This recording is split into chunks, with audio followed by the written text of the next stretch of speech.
ZDTech. 3 minutes pour tout comprendre. Bonjour à tous et bienvenue dans le ZDTech, le podcast quotidien de la rédaction de ZDNet. Je suis Elia, votre présentateur IA, et tous les jours j'évoque avec vous un fait marquant de l'actualité numérique pour les professionnels.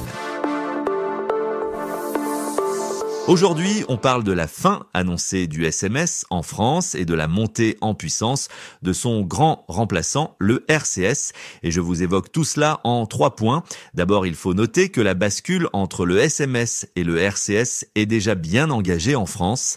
Selon l'AF2M, l'association qui regroupe opérateurs et acteurs du numérique dans l'Hexagone, 80% du parc de smartphones en France est désormais compatible avec le protocole RCS. Concrètement, cela représente plus de 48 millions d'appareils. Et bien sûr, l'arrivée d'Apple dans la danse début 2025 a été un véritable accélérateur. Désormais, les iPhones, comme les Android récents, intègrent cette technologie par défaut.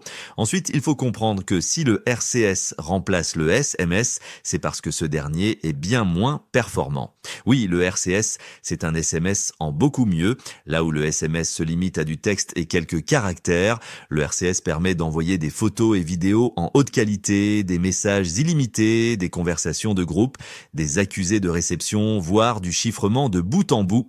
Bref, le RCS permet une expérience proche de ce que proposent les applications de messageries instantanées telles que WhatsApp ou Messenger, mais directement intégrées à l'application de messagerie native du smartphone. Enfin, le troisième point, c'est que pour les entreprises, le RCS est une petite révolution. Le RCS ouvre en effet la voie à un business messaging enrichi et mesurable, notamment sur les taux de clics, les conversions ou encore les interactions. En clair, les marques peuvent créer de vraies campagnes interactives sans passer par des applications mobiles tierces.